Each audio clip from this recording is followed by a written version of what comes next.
Good morning and welcome back to another Travels of Red Rover. I'm Shawn. And I'm Corinne. And where are we today, Corinne? Today we're in Palo Duro Canyon in Texas, which means what? Dry stick, I understand.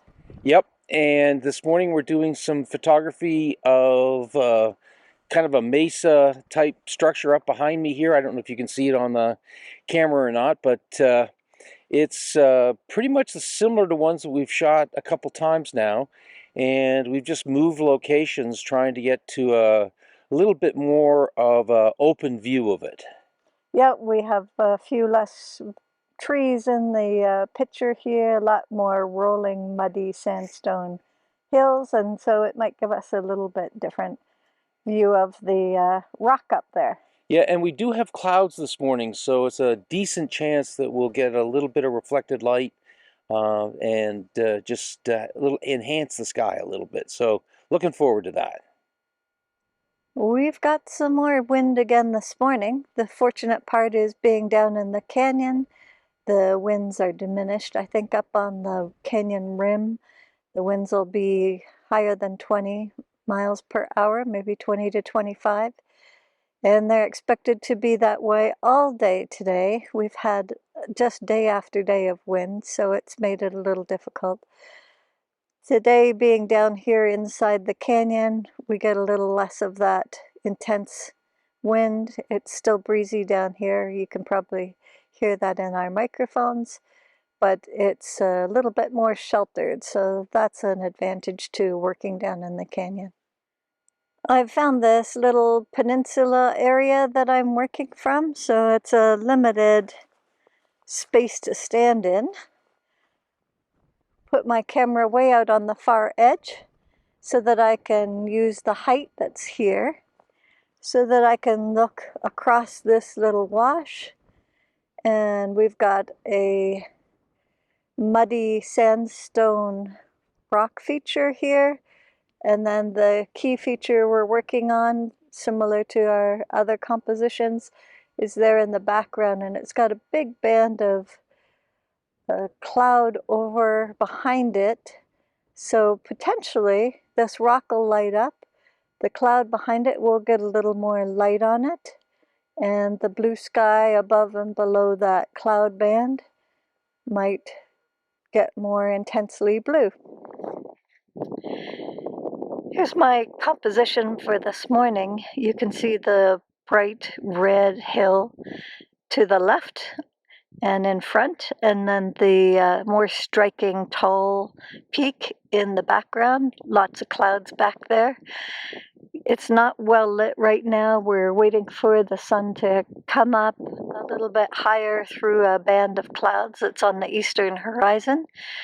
And maybe once it peaks over that band of clouds, it's going to light up this cap rock a lot better and give it some glow. So we're all set up and anticipating some improved light.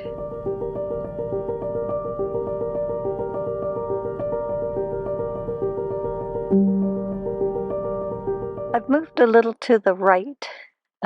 The foreground hill that I had, the bright red mud stone pile, was brightly lit and really overpowering in the picture, taking away from my main subject matter. So I've moved to the right, eliminated that feature, and used more of the juniper in the foreground up here to create my framing. As the sun's gotten brighter, what happens is that the left side of my rock structure is getting more and more shadowed. The right side is quite bright. What Corinne was pointing out here is that the contrast between the really bright front side and the shadows in the back side made the photography a little bit more challenging. And here are some of the photographs that she took.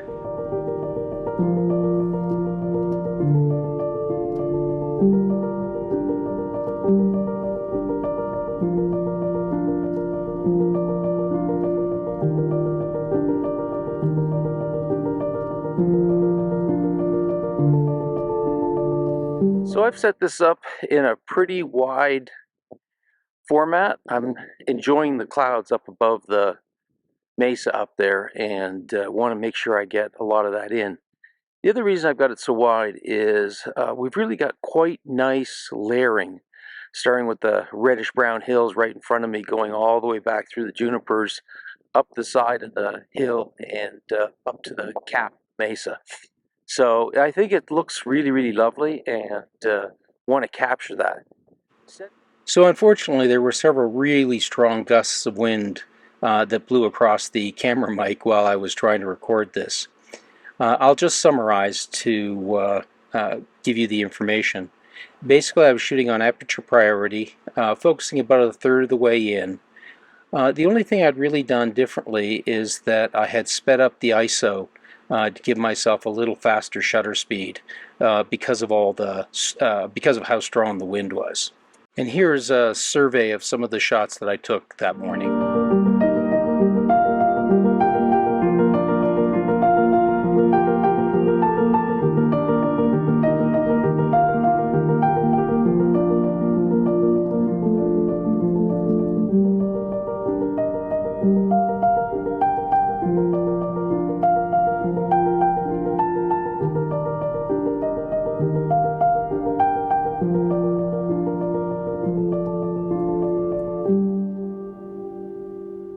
So, Corinne, what did you think of the morning? Well, I found that the low cloud on the eastern horizon that diffused the light was a little difficult, and then the cloud behind the rock structure just reflected so much light that it distracted from the lighting on the rock. Yeah, I pretty much found the same thing, that it kind of went from really, really diffuse to just too bright almost instantly. It was literally 1 second it was one way and the next second it was the other way. So a bit on the frustrating side. Yeah, and the light didn't come up quite as well as I'd hoped to light the whole rock. It was very shadowed on the one side. Yeah, and then also I was having some challenge with the wind. It was, again, very, very windy this morning, and keeping the juniper, even blowing the juniper trees around. So I don't know if I'm going to have a bunch of poorly focused juniper trees or not in my shot, which we'll just have to see when we get back. We sure hope you enjoyed this video, and if you did, please give us a thumbs up. And if you'd like to see more of our videos and follow where we're going and what we're doing, hit that subscribe button down below. And if you want to know when we release a video, hit that bell button, also down below. And we love to hear from you, so if you have any questions or comments, please put it in the comments section below and we'll do our best to respond as soon as possible. And until next time, bye for now. Bye for now.